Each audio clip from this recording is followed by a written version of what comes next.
530. Somos radio. Somos él.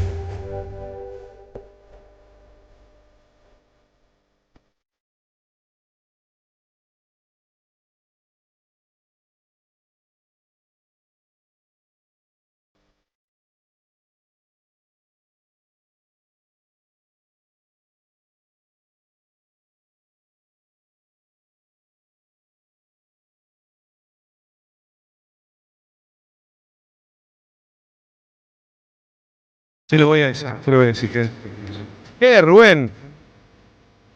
Vuelve el lunes. Martes.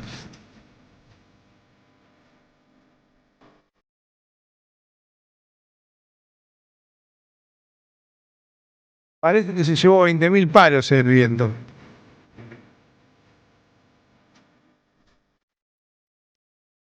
Ni uno nos vamos a perder, Rubén.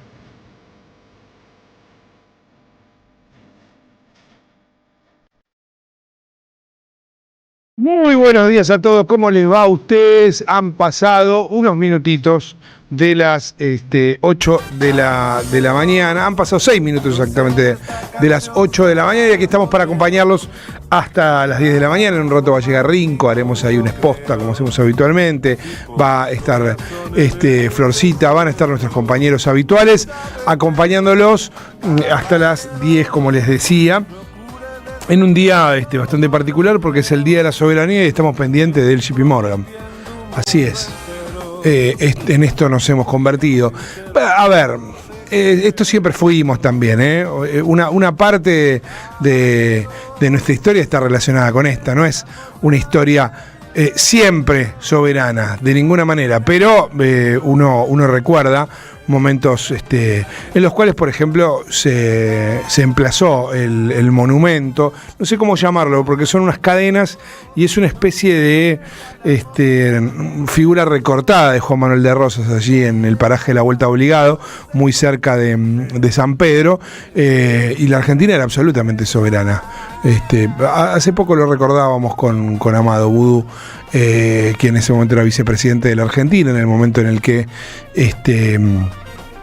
se emplazaba ese monumento y que lo que pasaba en la política y en la gestión estaba directamente relacionado con esa conmemoración. No había un divorcio entre lo que se decía y lo que efectivamente sucedía en términos de gestión.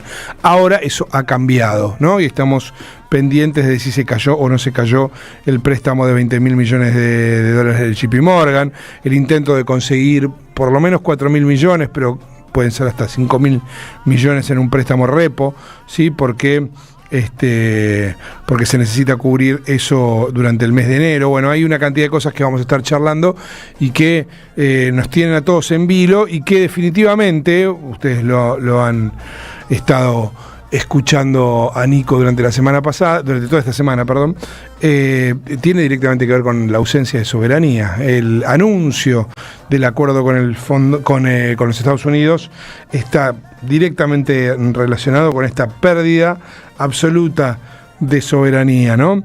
Por otra parte, en el mismo país, en este país que cada momento a momento pierde soberanía, se anuncia que en la primera mitad del año se duplicaron los morosos, ¿sí? Los que no pueden pagar sus créditos. Esto está pasando en la Argentina. Y en el medio, por supuesto, una cantidad de cuestiones vinculadas directamente con el quehacer político, ¿no? Quehacer político que tiene a Karina Milei como la gran ganadora, no solo de la instancia electoral del 26 de octubre, sino también de cierta interna que tiene con Santiago Caputo, y por otro lado al PRO tratando de reacomodarse, porque es una de las, o algunos de sus actores son una de las patas de este triunfo del 26 de octubre, sobre todo en la provincia de Buenos Aires, hay que decirlo, ¿no? Donde ganaron por 30.000 votos, pero ganaron en una provincia que había producido un desdoblamiento que había hecho creer que había otro destino para el peronismo. El peronismo evidentemente tendrá que revisar estas y otras decisiones. Y a la vez el PRO también se reúne, ¿no? En la asamblea un día antes de que se configure el nuevo Parlamento, porque el 10 de diciembre, ustedes saben, habrá un nuevo Parlamento en la Argentina que nos va a hacer las cosas más difíciles. Eso sin ninguna duda.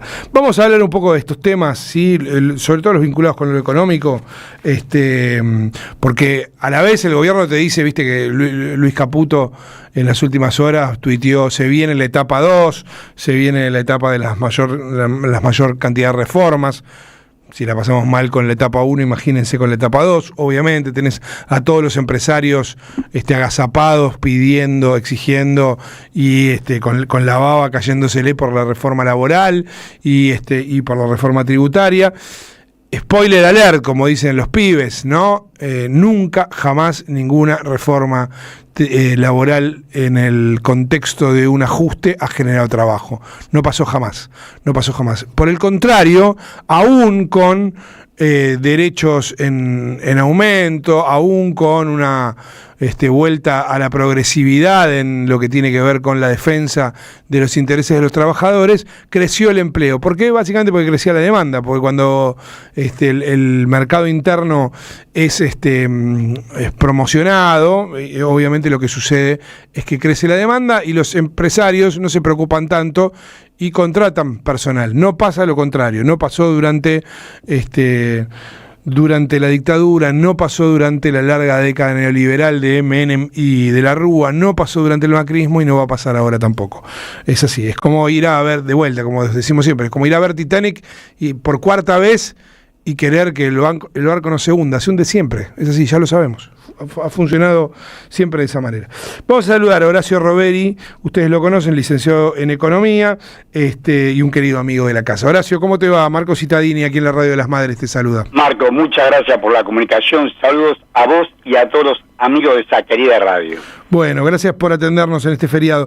Te pregunto primero por esto, digo que es noticia de estas horas de anoche, esto del préstamo caído de los $20.000 millones del JP Morgan. ¿Qué implica? Bueno, y se habla de la búsqueda de un repo para al menos cubrir estos $4.000 millones, casi $5.000 millones que hay que pagar, ¿no? En cuanto a vencimientos.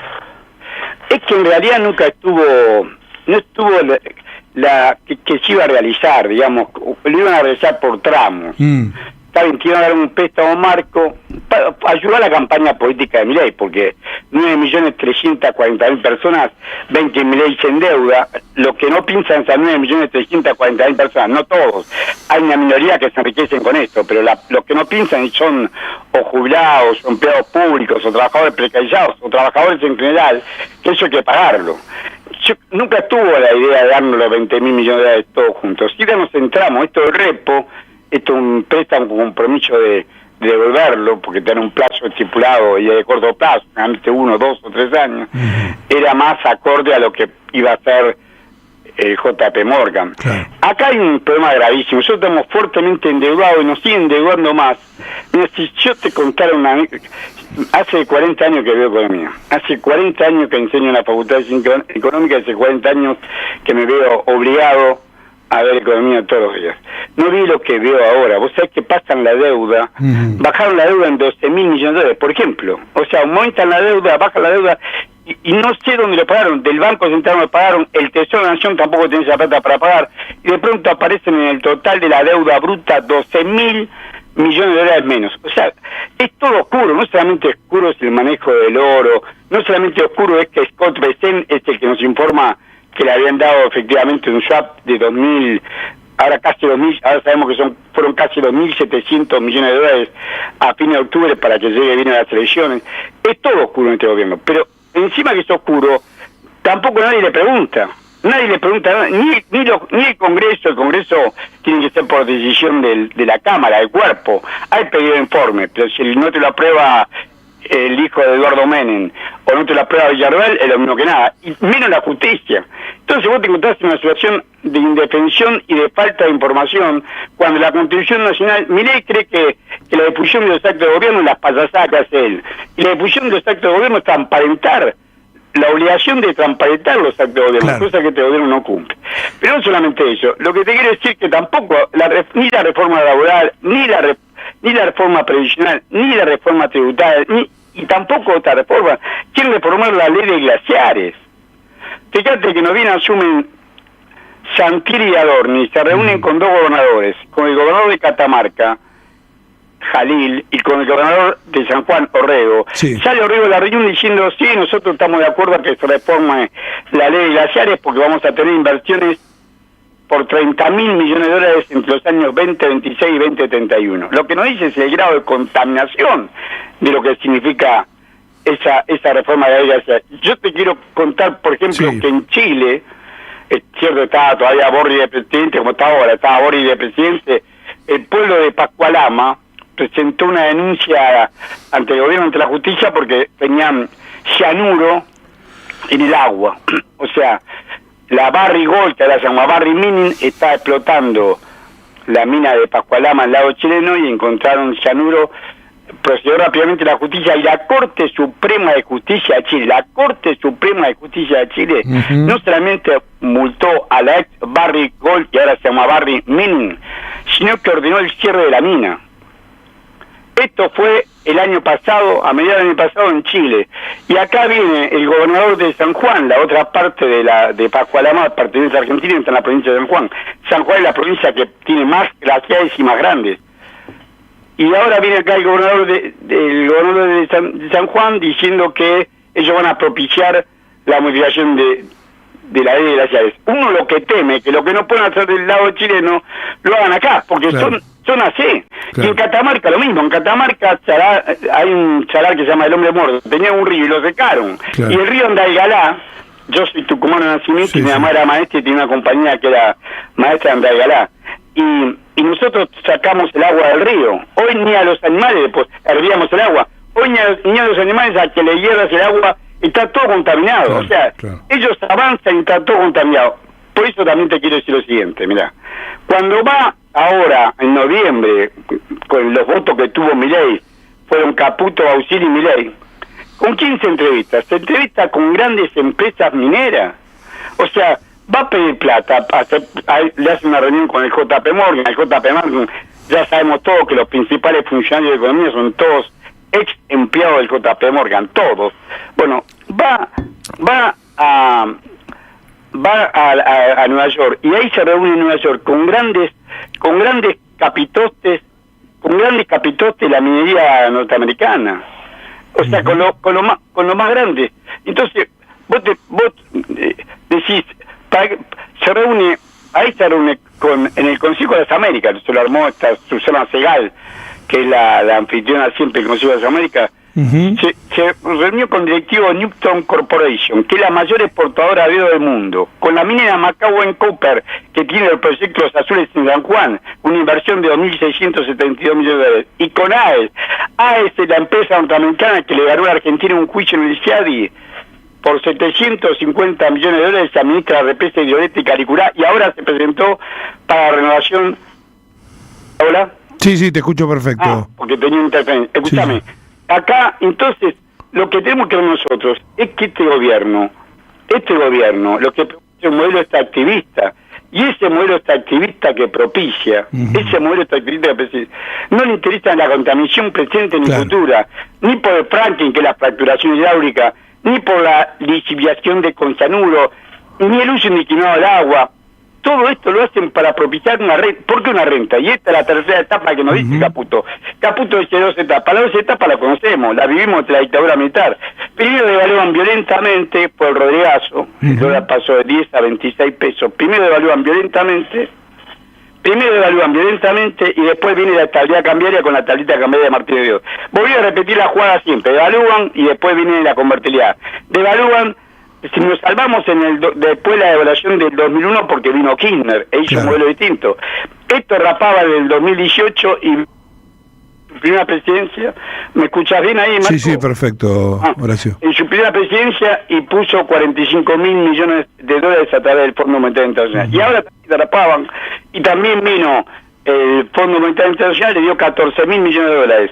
El Banco Mundial y el BID le dieron 5.000 millones de dólares más. Colocaron 2 repos de 3.000 millones de dólares. Toda esa plata, ¿dónde está? La fugaron. Y acá se vuelven a endeudar Porque ellos no necesitan los 20.000 millones de dólares, ellos necesitan que vos les financies la caja. Y para financiar la caja, con el repo de 3.000 o 4.000 o 5.000 millones de dólares le alcanza. No es una cosa que necesitan a lo largo del año 20, 26, 20.000. Y va a haber a lo largo del año entramos. ¿Y por qué se lo van a dar? Porque se financian. ¿Cómo es el asunto? El asunto es cómo se nutre Manhattan, que sería la capital financiera, donde está Wall Street, donde está la sede de BlackRock, de Vanguard, del JP Morgan. ¿Cómo se nutre el dólar del mundo? Bueno, los empresarios, sean locales o extranjeros, en un país, remarcan precios, para eso está el carretero, remarcan precios y los precios crecen más que el dólar.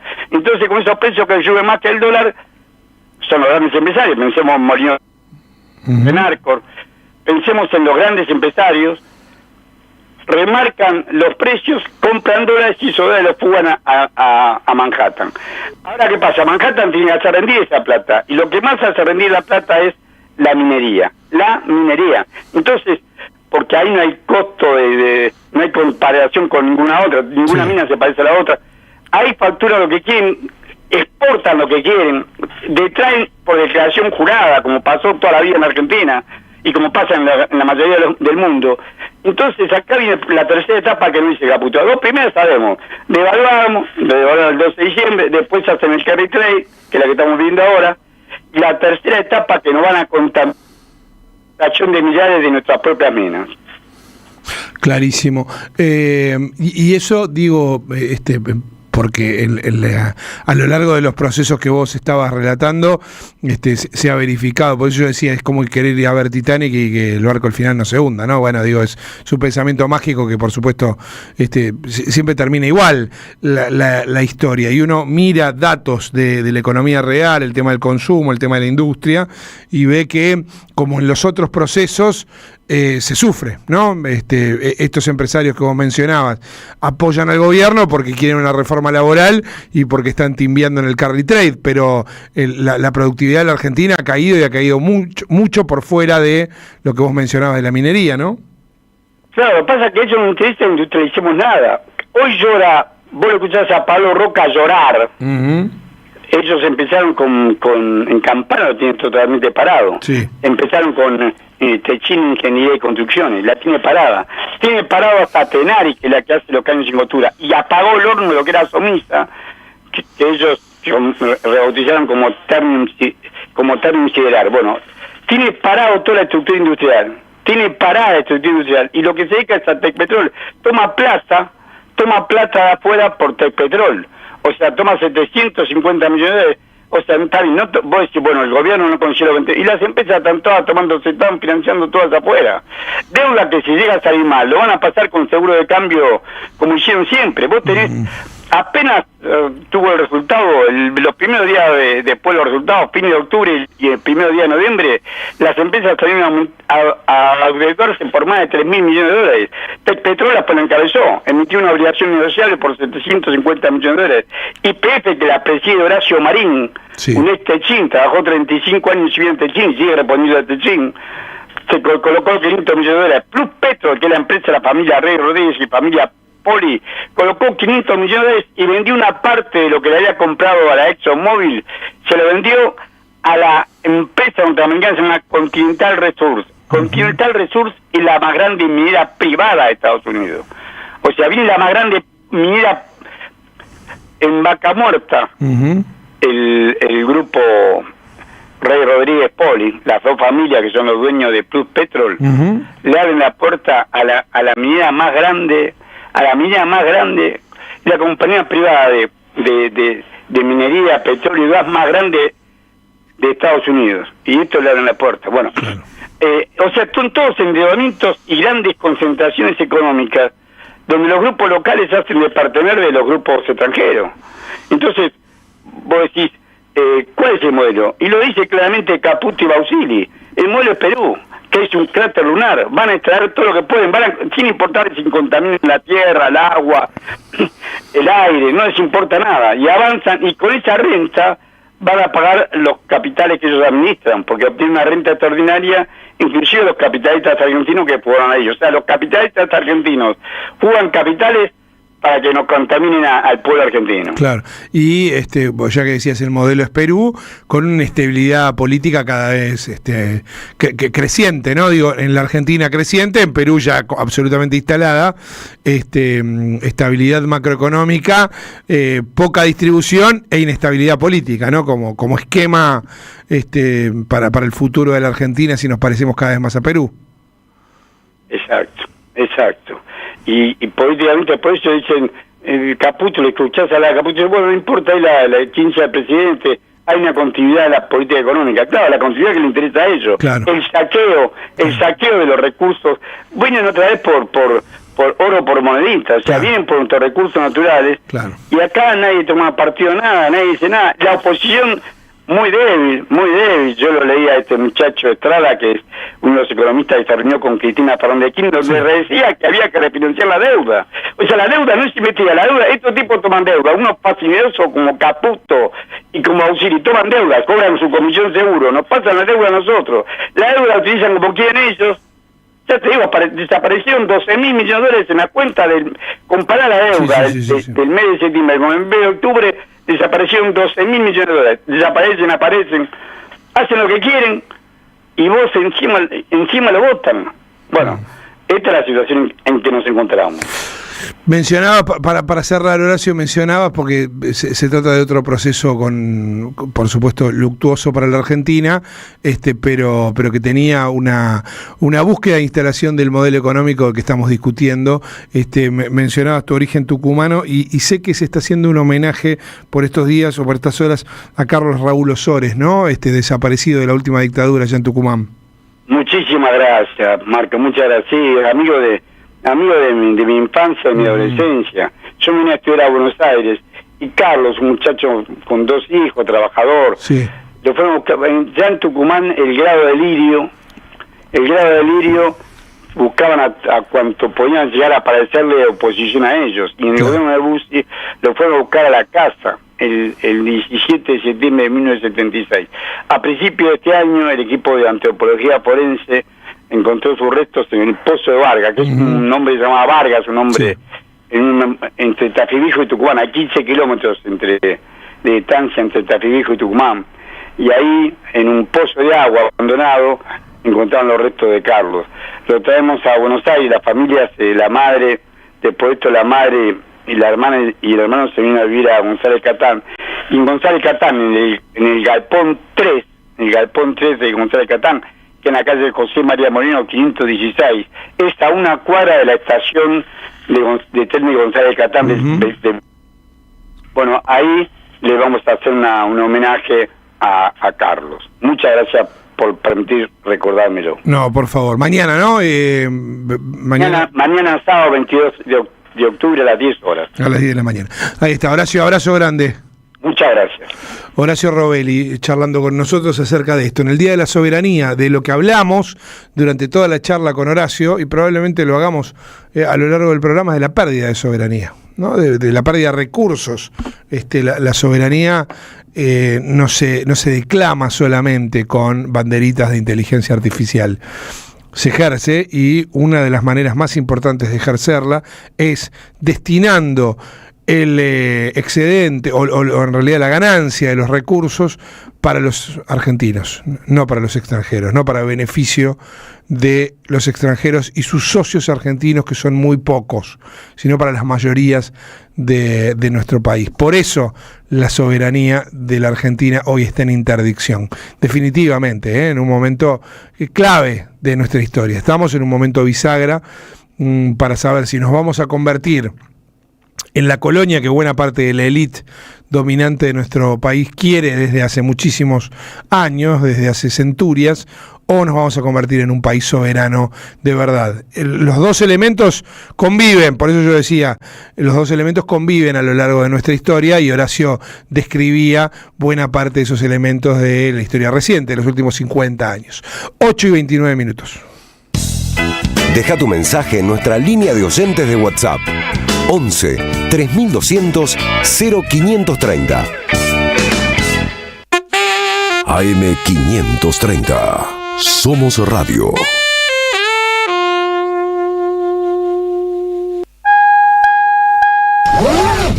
Gracias, mami. Escuchar este mensaje te toma más tiempo que abrochar tu cinturón o la sillita de tu hija o hijo. Un clic que salva. Ministerio de Transporte, Gobierno de la Provincia de Buenos Aires. Lo nuevo en Ediciones Continente. La dictadura del capital, un libro sobre la complicidad civil y militar. En sus páginas, los autores revelan el origen de la deuda histórica que nos asedia. Ediciones Continente. Editamos futuro con memoria. Ingresá a edicontinente.com.ar o al Instagram, @edicontinente. Diálogo Internacional. Atilio Borón y un gran equipo analizan la cuestión latinoamericana en primera persona. Diálogo Internacional. Los sábados a las 18 en AM530. Somos Radio. ¿Qué tal? Comprensión de texto y contexto. Vuelve Contraeditorial. Un límite al discurso dominante. Dirigen Roberto Caballero y Gustavo Cirelli. La voz de la resistencia en medio del silencio la encontrás en www.contraeditorial.com. En la Defensoría del Pueblo podés hacer tu reclamo todos los días las 24 horas. Comunicate al 0800-222-5262 o encontranos en redes. Somos Defensoría PBA, Defensoría del Pueblo de la Provincia de Buenos Aires. Las voces se multiplican. Nuestra comunidad se agranda. Hola Radio Madre, soy Carlos de José de Paz, en este momento por mi trabajo llegando a Mercedes, Uruguay, y se escucha perfecta la radio AM530. Gracias a la comunidad 530, renovamos nuestra planta transmisora. Más potencia, más llegada. AM530 Somos Radio. A todo el país.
brillo del pedregal.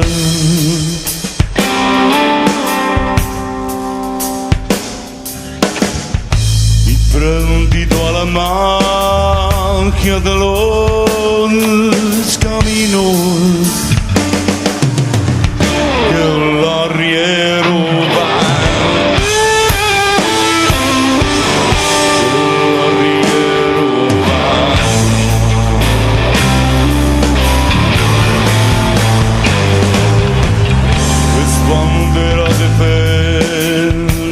Su poncho el viento.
misma senda.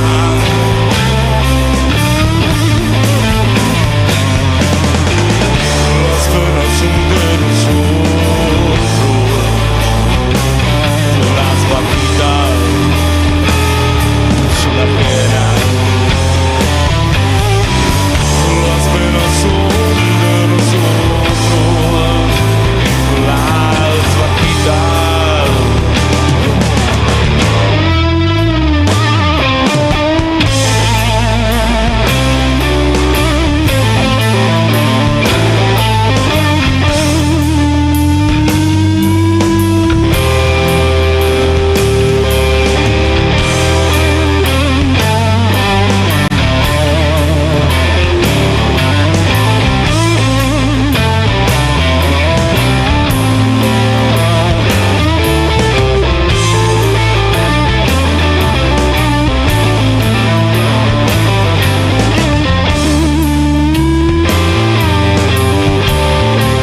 son de nosotros, las vaquitas son ajenas.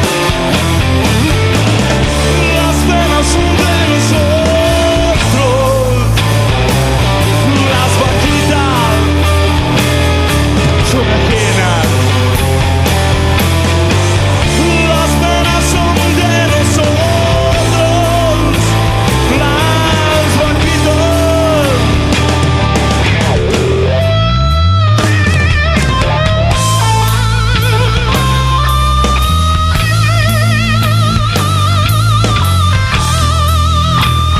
Muy bien, qué versión, ¿no? Impresionante. Las penas son de nosotros, las vaquitas son ajenas. Es casi la frase que podría describir todo este momento. De hecho, vamos a arrancar por ahí nuestro repaso, porque lo de la soberanía, más la canción de Divididos, más el audio que vamos a escuchar, está directamente relacionado, ¿sí? Sergio Pedace es uno de los integrantes de la Cámara de Matarifes de la Argentina, y se le preguntaba quién va a definir el precio de la carne, nada más ni nada menos, ¿no? Hablando de las vaquitas ajenas. Miren lo que decía. Sí, ¿hasta qué nivel piensa que puede subir? ¿Cuánto más puede subir la carne? Bueno, acá, primero que no hay novillo pesado para exportar. Los exportadores están comprando novillitos gordos en el mercado de Cañuelas para poder llevarlos a su feedlot o al campo para poder recriarlo y llegar a 400 o 500 kilos de novillo y poder exportarlo después. Todo eso quiere decir que va a seguir aumentando la carne. Acá el precio lo van a poner hoy los exportadores y no Doña Rosa como pasaba antiguamente, porque estaban cerradas las exportaciones, ¿no? Ahora, con la misma cantidad de cabezas de ganado, tenemos más jugadores, que estamos abiertos al mundo. Por eso se dice que va a seguir aumentando la carne. Bueno, la van a poner entonces el precio de los exportadores. Problemas, ¿no? Para todos los argentinos, definitivamente, porque las vaquitas son efectivamente ajenas. Esto es lo que sucede. El consumo de carne cae momento a momento. Y que no te quieran chamullar diciéndote que han cambiado los consumos porque ahora nos estamos volviendo todos veganos. No, definitivamente no. Lo que está pasando es que no se puede pagar, básicamente. Y que incluso empieza a suceder que bajan, al principio subieron y fueron subiendo con fuerza, pero empiezan a bajar también el consumo de los demás productos, los reemplazantes de la carne. Es importante esto para tenerlo en cuenta, porque alguna vez, yo me acuerdo del comienzo del gobierno de Néstor Kirchner, yo entrevistaba al presidente de la Sociedad Rural, se llama Croto de apellido, el presidente de la Sociedad Rural en ese momento, y él muy suelto de cuerpo, hablándome de lo bueno que era la exportación de carne, y cuando hablamos del precio de la carne para nuestro país, dijo, bueno, los argentinos tendrán que acostumbrarse a comer menos carne. Lo lograron, viejo, lo lograron. Claro, no lo lograron en ese momento, porque en ese momento había un presidente que defendía los intereses de las mayorías. Lo lograron a partir de 2015, pero con mucha fuerza lo están logrando, ¿no? Algunos de los que lo logran celebran y festejan. Vamos a escuchar a Martín Cabrales, si les suena el apellido, porque es la marca que ustedes conocen. Martín Cabrales es un gran defensor de las políticas, a pesar de que se hizo guita con otros gobiernos, es un gran defensor de las políticas de ajuste, ¿no? Es lo que Galperín es a la economía del conocimiento, Cabrales lo es al sector productivo, ¿no? Porque han hecho plata y crecido durante momentos de bonanza, hoy no lo están haciendo, pero en vez de echarle la culpa a los que ellos acompañan y apoyan, le echan la culpa a los derechos de los trabajadores. De nuevo, lo decíamos cuando charlábamos con Horacio Robelli, nunca sucede que vos le quitás derechos a los trabajadores en el momento de un ajuste, sobre todo en el plan de un ajuste, pero en general, que le quités derechos a los trabajadores y eso redunda en un crecimiento de la economía. No pasa. Los empresarios, y Cabrales lo sabe, aunque mienta, no contratan gente, aunque tengan toda la flexibilidad del mundo, cuando no hay demanda, ¿sí? Esto es lo que estamos viviendo ahora también. Vamos a escuchar a Martín Cabrales entonces reclamar lo que creen que tienen que reclamar, ¿no? Obviamente, que es reforma laboral y reforma tributaria. Sí, yo quiero tomar gente, yo quiero abrir una fábrica nueva, quiero tomar gente, quiero producir más, quiero vender más, yo hago productos para que los consuman, quiero exportar, quiero diversificar. Mi empresa tiene 85 años, va a cumplir, una empresa familiar de Mar del Plata, es decir, que las inversiones que hacemos son genuinas, es de la familia. Y acá viene la pregunta, ¿y por qué no lo haces eso? ¿Porque falta reforma laboral? Porque hoy te falta la reforma laboral, te falta la reforma tributaria, las tasas todavía están un poco altas, entonces invertir no es fácil. Estamos en un proceso donde se ha arreglado la macro, yo no soy economista, pero donde se ha arreglado la macro y ahora yo creo que el gobierno lo que está haciendo bien es mirar todas las reformas necesarias para que la gente tenga mejor trabajo, calidad de trabajo, que eso es fundamental. Los empresarios, la función nuestra, la principal, es justamente ser dadores de trabajo y de trabajo calificado y bien pago.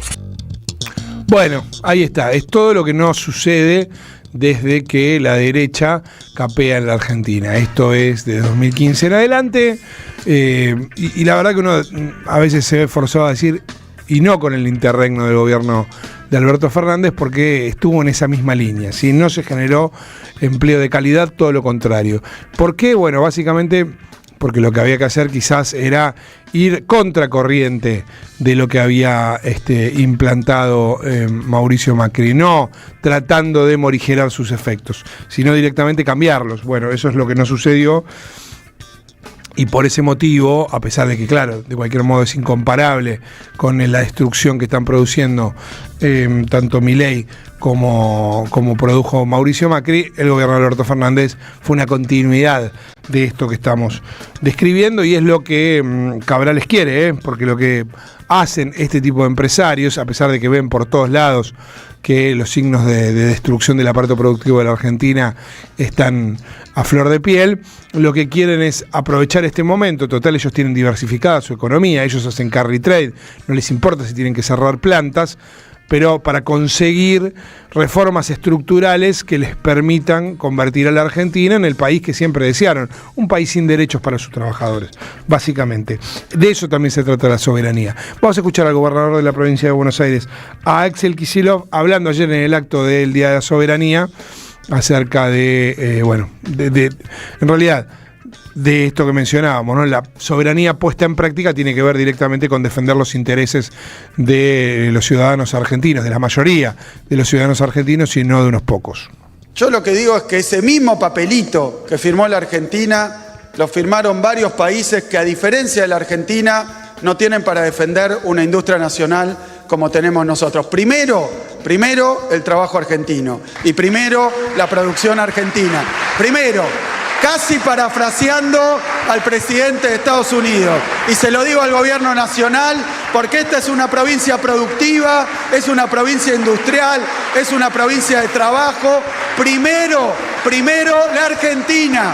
Ni una sumisión política, ideológica, geopolítica, y menos todavía ir a negociar con miedo y de rodillas. Nadie está en contra del intercambio en sí, sino de bajo qué condiciones. O dicho de otra manera, ¿quién se beneficia? ¿Quién obtiene el rédito? ¿Quién obtiene la ganancia mayor en ese intercambio? Y dicho como también parte de la soberanía, no solo quién obtiene la ganancia en el intercambio, sino cómo se distribuyen los frutos de las transacciones económicas. Cuando un país tiene que negociar condiciones económicas, condiciones de intercambio, condiciones de inversión y condiciones de mercado, la cuestión no es qué país te cae simpático o si sos admirador de Margaret Thatcher, de Ronald Reagan o de Donald Trump. El problema, y el único problema que hay acá en cuestión, es defender el trabajo, la producción y el interés nacional. En todas las oportunidades, en todas, y estoy seguro de lo que digo, antes de firmar un tratado, un acuerdo, un convenio con un país extranjero, antes, siempre, en todos los casos, convocamos a los sectores productivos, convocamos a empresas, a sindicatos, convocamos a los gobernadores, convocamos a los representantes de diferentes órganos, tanto del gobierno como de la sociedad civil. Bien, ahí estaba entonces el gobernador Axel Kicillof. Hay otro pasaje importante porque tiene que ver directamente con esto de la soberanía también, pero también en la persecución de las élites de nuestro país, esas que quieren entregar justamente soberanía y que también ha propiciado el lawfare.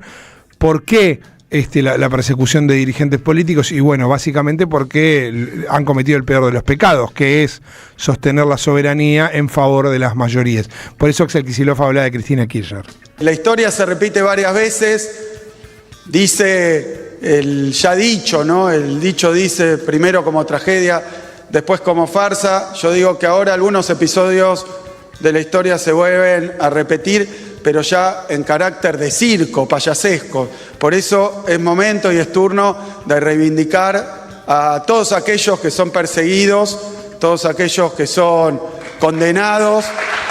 Y en esa larga historia tenemos hoy la injusta condena de Cristina, pero ocurrió con San Martín, ocurrió con Perón, ocurrió con todos aquellos que se paran del lado del interés nacional. Todos aquellos que se paran del lado del interés nacional, bueno, sufren esta persecución. De eso hablaba el gobernador de la provincia de Buenos Aires, lo que hemos visto en el último tiempo con la condena a Cristina Kirchner, más las restricciones que se aplican de modo inédito a la expresidenta. La persecución está a la vista, ¿no? Es una señal, por eso ahí hay una dicotomía, ¿no? Muchos en algún momento señalaban, imagínate si esto le pueden hacer a Cristina Kirchner, que te pueden hacer a vos. Y es una manera de mirarla. La otra es la contraria, es justamente se lo hacen a ella porque es quien es, porque es la que encabezó gobiernos que defendieron a las mayorías y defendieron el interés nacional, ¿no? Es una señal muy clara para los que vienen, para que no se atrevan a arriesgar su integridad, su propia libertad, incluso defendiendo los intereses de las mayorías y el interés nacional, porque les puede pasar lo que le pasó a Cristina. La señal es muy clara, es absolutamente clara.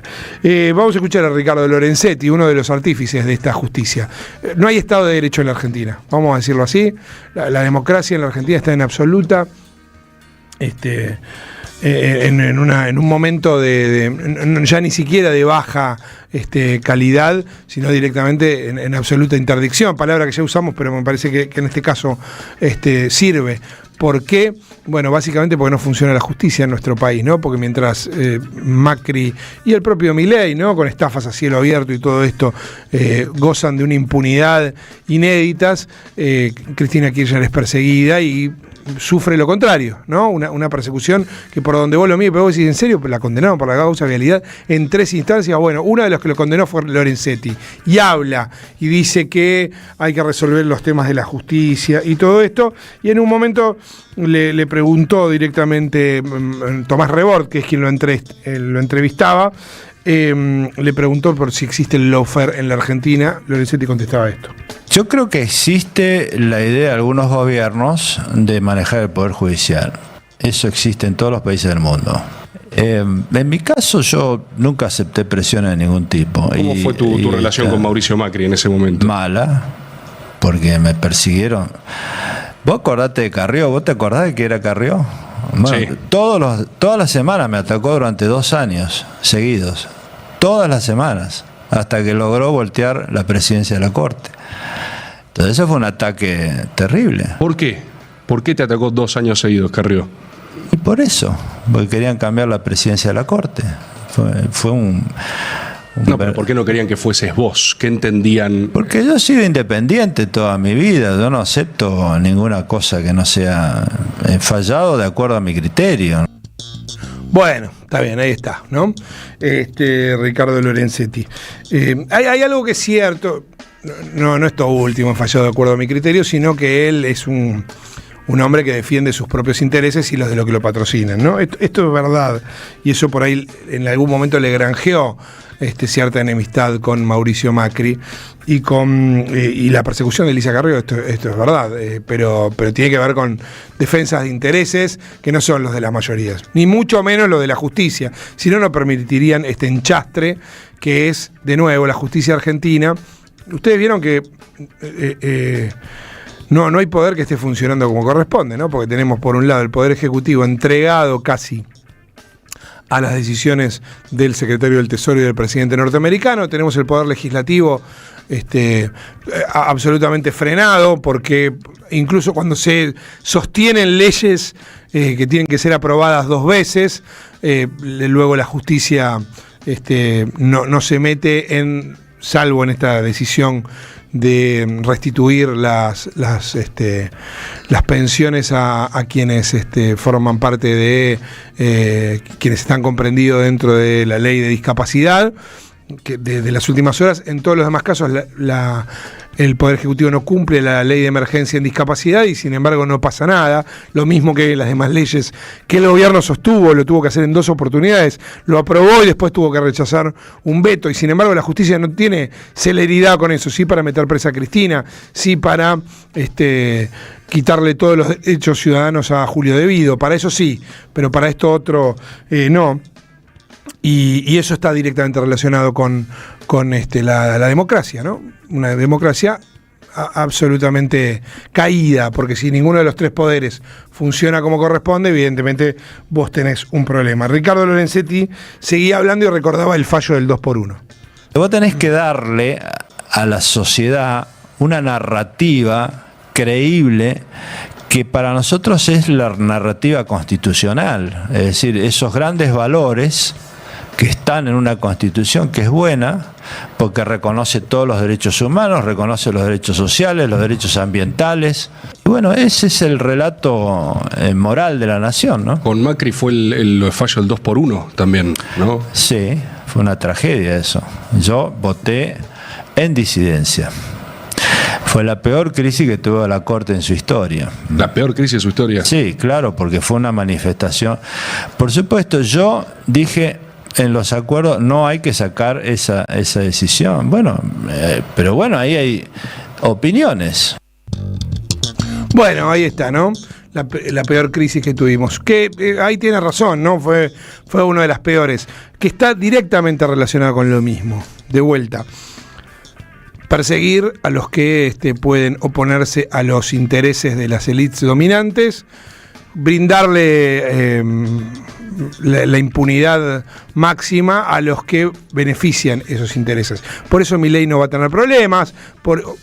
Si los tiene, los tendrá porque ya no le sirve a las élites dominantes. Por eso Macri nunca tiene problemas. Y por eso también se buscó con el 2x1 la impunidad para los represores, que fueron los grandes beneficiadores justamente de los sectores concentrados de la economía argentina. Todo está directamente relacionado. El lawfare es eso, definitivamente, es cambiar la faz de un país a contracorriente de las normas republicanas más básicas. Por eso estos sujetos, Lorenzetti, Carrió, Macri, aunque parece que se pelearan, forman parte del mismo esquema, que es un esquema tremendamente hipócrita, porque hace lo opuesto de lo que dice que hace, ¿no? Se plantean, se plantan y hay buena parte del esquema del establishment que los avala en esto, como defensores de la República, y son todo lo contrario. No hay nadie más republicano que Cristina Kirchner, por ejemplo. ¿Sí? Por ejemplo, como para tener en cuenta. ¿Por qué? Porque allí sí, en todo caso, la disputa entre los poderes estaba a la vista. Esa mentira de que el kirchnerismo quiso colonizar el poder judicial, bueno, se cae ante la evidencia, ¿no? Los perseguidos han sido siempre del mismo sector. Amado Boudou, Julio De Vido, Cristina Kirchner, y podemos seguir un rato largo. Luis Juez, que se planta en ese lugar, hipócrita, mentiroso, absolutamente mentiroso, de defensor de la división de poderes y de los valores republicanos, termina defendiendo un anarco, mirá. Nos guste o no nos guste, el derecho es igual para todo y la ley es igual para todo. Si esta mujer si tuvo un problema y lo tuvo hace 23 años atrás y de ese problema no tiene consecuencias procesales porque el gobierno americano, solicitada información, manifestó que no hay nada pendiente en materia judicial, ¿cómo lo resolvió la causa? Si fue testigo colaboradora, si de alguna manera contribuyó al esclarecimiento. Lo cierto es que a los 10 días recuperó la libertad y quedó sin ningún antecedente procesal. Esto hay que decirlo, porque si no aparecen estos tipos que nos dejaron de rodillas en el medio del fango, convirtiéndose... Y si no tiene ningún problema procesal, ¿por qué no la dejan entrar en Estados Unidos? Yo no soy funcionario del gobierno americano, no sé si no la dejan entrar. No tiene ninguna alerta roja, no tiene ningún pedido de Interpol. Porque jugueteó con los narcos y con la cocaína en la mano. Pero probablemente eso habrá que preguntarle a la Embajada de Estados Unidos y no conozco cuáles son los mecanismos, de cómo funcionan los mecanismos de admisión en un país que no es el mío. Esta causa también tuvo alguna investigación acá a partir de algunas cuestiones que fueron investigadas por la justicia argentina. Fue detenida. Fue detenida hace 23 años atrás. La causa se inició con... 14 de agosto del 2002 fue detenida, estuvo detenida como 10 días y de esa causa no quedó absolutamente nada. No quedó ella implicada en esa causa. ¿Por qué no quedó? Porque fue colaboradora. Entonces le limpiaron la causa por colaborar con la justicia. Pero Eduardo... Pero la droga la tenía. Pero usted es abogado como yo. No me ponga en un lugar donde yo no estoy. Ahora, usted es abogado como yo. Lo importante es cómo terminó la resolución de esa causa hace 23 años atrás. Y claramente la justicia americana no tiene para con esta mujer ningún reproche judicial para hacerle. Y además tiene vínculo con Fred Machado y compañía. Bueno... Ahí está, ¿no? Defendiendo a Lorena Villaverde, defendiendo a la diputada que quiere asumir como senadora, y el voto de Luis Juez va a intentar que asuma, ¿no? Mientras se pone en cuestión justamente la validez, no de su elección, sino obviamente de si tiene el derecho de hacerlo. Abrazo a Rolando de Vicente López, que nos escribe, Rolando de Florida, ahí está, que nos escribe, hablando de lo de Lorenzetti, y su pertenencia. También a Ana, que dice: ¿por qué se le atribuyen poder a estos Cabrales y Galperín? Solo por la acumulación de capital. Todos trabajadores, basta de señores feudales, basta de patrones, basta de pocos dueños, basta de pocos ricos y muchos pobres, todos trabajadores. Dice, los estoy leyendo de primera mano, ahí en el 11 3200 0530. Bienvenido Marcos, nos dice Cristina Libre, nos dice Gabriel desde Concepción del Uruguay. El Lobo de Álvarez escribe algo que no entendí. Ahora lo leo bien, Lobo, porque estoy leyendo a primera vista y después pasamos el mensaje. También Augusto de Caballito, siempre preciso y claro, Robelli. Lo mismo Mechi, que quiere participar por el libro que todavía no dije que íbamos a sortear. Llegamos a esta hora y sin embargo no dije nada, pero lo decimos ahora porque estamos por un lado sorteando, como siempre, haciendo el sorteo hoy de Nutrión Vita, ¿sí? Regalamos 50.000 pesos. Hay que escribir a dónde al 11 31 10 30 33. 11 31 10 30 33. Hoy no vino el del megáfono, pero ustedes pueden participar porque en la última media hora Rinco va a estar haciendo el sorteo de esto. Y después el libro del Aleph, que va a ser entregado al ganador en su domicilio. Hoy 1964, historia secreta de la vuelta frustrada de Perón. Ahí está el libro de Ariel Hendler. Está buenísimo este libro. En realidad está buenísimo el tema del libro, ¿no? No leí el libro, pero me dan ganas de hacerlo, obviamente, porque ustedes recuerdan, vino hasta Río de Janeiro, ¿no? Y después se tuvo que volver en la primera proscripción, ¿no? Que vivimos en la Argentina. Estamos viendo la segunda proscripción de nuestro país. Es cierto, uno puede decir el peronismo no está proscripto, hay otros dirigentes que podrían estar compitiendo, pero proscribir a la principal líder un efecto tiene, ¿no? Me parece a mí. O vamos a naturalizar eso, nos vamos a hacer los giles con eso. Para mí no es productivo para nadie, ni siquiera para los que sí pueden competir. Yo insisto, creo que lo hemos dicho acá, la proscripción de Cristina, lo mismo que lo que mencionábamos, mejor dicho, hace daño a todo el sistema democrático de nuestro país, incluso para los que creen que son beneficiados por esto. Y, por supuesto, le hace muchísimo daño también a una alternativa que se oponga a lo que estamos viviendo, ¿no? A lo que los argentinos sufren momento a momento. Muy bien, para participar de eso, 11 3200 0530, y ahí están ya participando también del sorteo del libro. Una tandita breve y volvemos. En AM530 pasan muchas cosas. Y todo lo que pasa está en la red. Somos Radio AM530 en YouTube. Entérate de lo que pasa. AM530. Somos redes. Somos radio. Vení a conocer la provincia de Buenos Aires. Turismo todo el año. Provincia bonita Argentina. Más información en buenosaires.tour.ar. Gobierno de la provincia de Buenos Aires. El sabor que te acompaña es Café Bantú. El aroma en la mañana de Café Bantú. Bantú. Yerba mate La Buena. Conserva el aroma y sus propiedades de origen. Libre de gluten, buena calidad y buen precio. Toma mate y seguí escuchando la 530 con Yerba Mate La Buena. Tu compañía de vida y buenos momentos. La expansión del universo no terminó. Big Bang, un teatro de la mente con Marcelo Figueras. Los viernes a las 23, Big Bang. AM530 Somos Radio. Buscamos la verdad siempre. Hoy Salgo te invita a descubrir teatro, música, experiencias para compartir y actividades para las infancias. Suscríbete en hoysalgo.com.ar y empezá a disfrutar desde hoy descuentos exclusivos pensados para vos.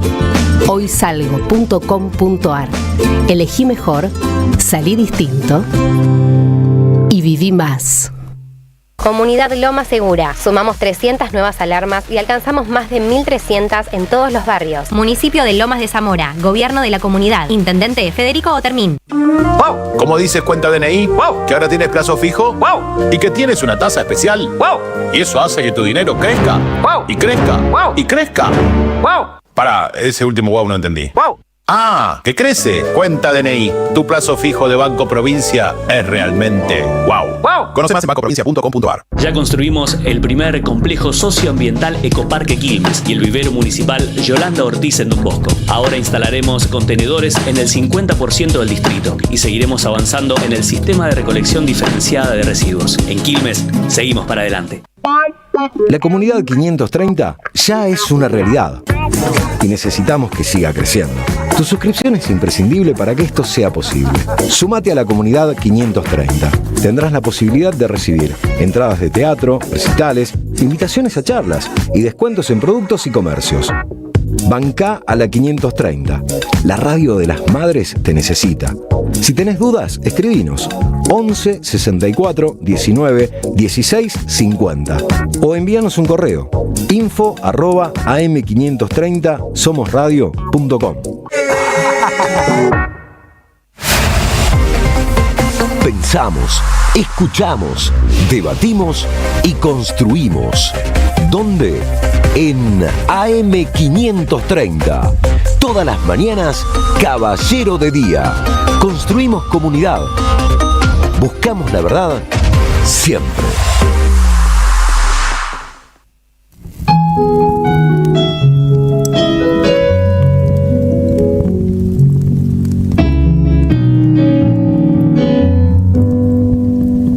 ¿Cuánto tiempo de tu tío, no? ¿Cuánto tiempo lo conocí yo,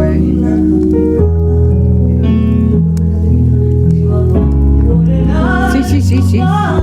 Entramos en Jangadero, ¿no?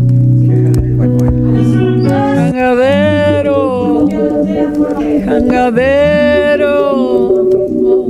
Claro. Tiene que salir en la primera, Río abajo voy llevando la jangada.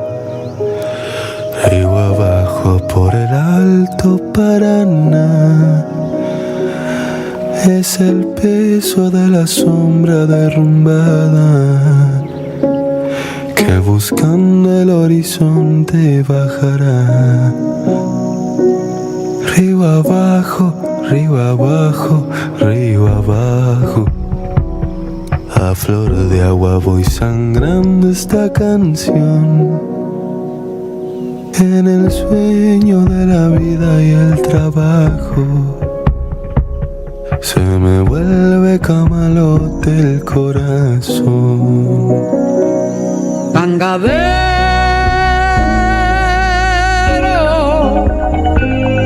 jangadero.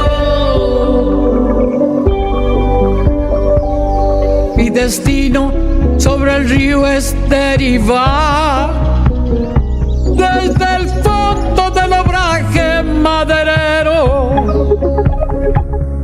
con el anhelo del agua que se va desde el fondo del obraje maderero, con el anhelo del agua que se va. Padre río, tus escamas de oro vivo son la fiebre que me lleva más allá. Voy detrás de tu horizonte fugitivo y la sangre con el agua se me va.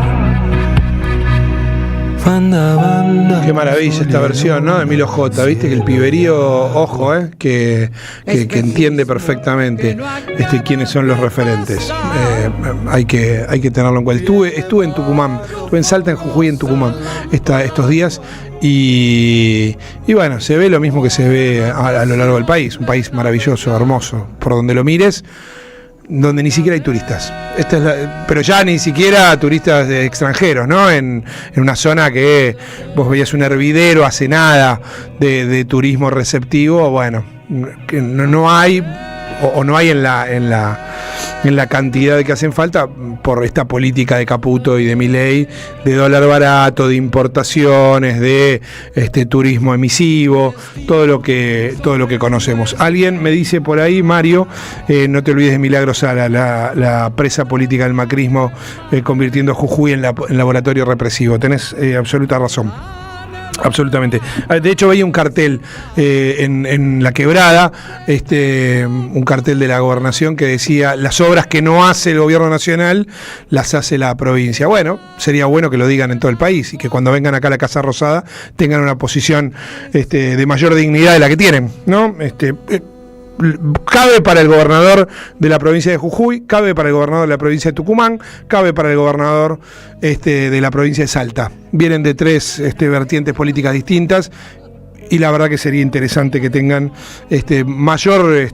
una posición de mayor dignidad, como tiene la UOM, por ejemplo. No lo decimos ahora que está Osvaldo Lobato, secretario administrativo de la UOM, secretario general de la UOM San Martín y además flamante secretario gremial de la CGT aquí, sino que lo decimos habitualmente. Hay gremios que uno saluda porque sostienen esta dignidad. También representan obviamente un sector que está siendo muy castigado por las políticas de Javier Milei. Osvaldo, ¿cómo andás? ¿Todo bien? Buen día, ¿cómo estás vos? Gracias por venirte en este Día de la Soberanía. Bueno, este feriado vinculado al Día de la Soberanía. No, yo te agradezco a vos la invitación. ¿Podemos agregar la provincia de Catamarca también? Sí, por supuesto, ¿no? Claro que estamos en la misma, ¿no? Porque uno dice, ¿qué es lo que pasa ahí, no? Que dirigentes elegidos para hacer una cosa, bueno, después terminan negociando con el mayor ajuste de los últimos años, ¿no? Y porque son dirigentes que usaron al peronismo, no son peronistas.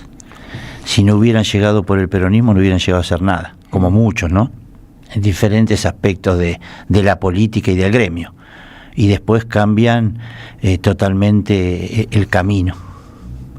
Vos me decías fuera de aire algo, arranquemos por ahí, tiremos de esa piola, después podemos ir para otro lado, pero que el ataque que estás viendo que se le da al movimiento obrero es una ahora o nunca, ¿no?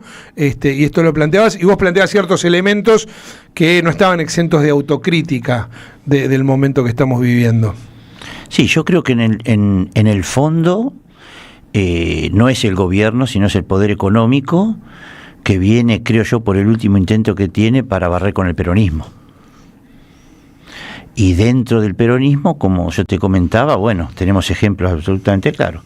Intentaron matar a la expresidenta, la metieron presa, y hoy vienen por el movimiento obrero, que es el último bastión, la famosa columna vertebral del movimiento, ¿no? Y directamente arrasarlo. Creo que para el poder es el último escollo que queda para dominar todo, para esclavizarnos. ¿Y ahí cuál te parece que va a ser la postura? Digo, estás en un lugar clave, la Secretaría Gremial de la CGT es un lugar clave, y hay mucho reclamo de la sociedad, porque creen que quizás, no hablo de la UOM, no hablo de la bancaria, no hablo de los gremios, sino de la central obrera, que no han estado a la altura, por lo menos en los últimos meses, de lo que se reclama. Lo que va a hacer la CGT lo vamos a debatir. Lo que yo siento, y la UON, porque en realidad el lugar que yo ocupo es de la Unión Obrera Metalúrgica, por una decisión de Abel, de Furlan, que él ya inició un camino que todos conocemos para dónde vamos, es la de la confrontación contra el poder. Abel lo tiene en claro, lo tuvo siempre en claro, de la pelea de Techín con la Unión Obrera Metalúrgica y con el movimiento obrero. Y bueno, nosotros, la postura nuestra va a ser salir a la calle y defender, cueste lo que cueste, todos los derechos que tenemos. Eso no quiere decir que nosotros nos opongamos a mejorar o a normalizar algunas actitudes o algunas actividades del movimiento obrero, de los trabajadores, que hay que mejorar por una cuestión de que todo avanzó. Con eso de que los convenios son del 75, sí, los convenios son del 75, pero periódicamente fueron mejorando. Hay muchos convenios colectivos nacidos en el 75 que hoy están a la altura de la actualidad. Claro. Así que vamos a ver. Comenzarán, el otro día tuvimos una reunión en la CGT con todos los diputados y senadores de estación sindical para empezar a tener algunos proyectos propios que no tiene nada que ver con lo que está presentando el gobierno, y bueno, vamos a ver cómo lo llevamos adelante. Uh-huh. ¿Te parece que hay una disociación ahí entre entre los trabajadores y por lo menos esta actitud que mencionás de la Central Obrera? Sí, yo creo que sí. Yo creo que la Central Obrera en los últimos años, y no hablo de 2 o 3 años, hablo de algunas décadas, se fue alejando cada vez más de las bases. Las discusiones pasaban por otro lado que no tenía nada que ver con la necesidad de los trabajadores. Ojalá estemos a tiempo de recobrar esa comunidad con los trabajadores, con los obreros, porque los necesitamos. Claro. No existe el movimiento obrero sin el apoyo de los trabajadores. Claro, porque al final de todo está el trabajador. Vos decías, hablabas, ¿no?, de la Central Obrera, del peronismo, y al final del camino está ir por los derechos de los trabajadores. La raíz del peronismo, los trabajadores, la raíz del peronismo. Van por nosotros, ¿no? Por los laburantes. ¿Qué te parece el tema de la reforma laboral? Porque algunos, viste, que dicen la reforma laboral ya es de hecho, porque vos tenés un 40% de trabajadores en la informalidad, quizá más, porque empezás a tener un ejército de reserva de desocupados que implican que muchos de los laburantes tengan miedo a perder, los que están registrados, y los que no también tengan miedo a perder el laburo. O ¿qué pasa ahí, digo? ¿De qué modo se tiene que discutir? ¿Cuál tiene que ser la posición, según ustedes, ¿no?, de la CGT, y cuál va a ser la posición de ustedes, digo, básicamente como gremio, ¿no? Para este modelo económico, ¿sí?, que ya lo vivimos desde la década del 90, desde Martínez de Oz, los que tenemos un poco más de edad, la desocupación es una herramienta que ellos tienen. Claro. ¿Sí? No es un efecto colateral. No, está generado adrede porque es para condicionarte. Claro. El compañero o la compañera que tiene trabajo, como no quiere perderlo, termina aceptando algunas situaciones laborales por miedo a no ser desocupado. O sea que eso de que vamos hacia el pleno empleo, eso es total mentira, ¿sí? El condicionamiento más grande que tiene el trabajador es la desocupación. La informalidad que hay no la produce ninguna reforma laboral ni ninguna ley actual que atente, la produce la economía. La produce la economía actual, la economía liberal, ¿no? La economía que te quita los derechos, la economía que te quita la dignidad. Así que todo esto que se viene hablando de hace muchísimos años con el tema de que la reforma laboral hay que reformar los convenios colectivos, porque es todo mentira. Con estas leyes laborales, ¿sí?, los empresarios han ganado mucho dinero durante mucho tiempo y lo siguen haciendo. Es un tema político, te vuelvo a repetir, no quiero ser redundante, estoy convencido de que ellos vienen por la destrucción total del peronismo.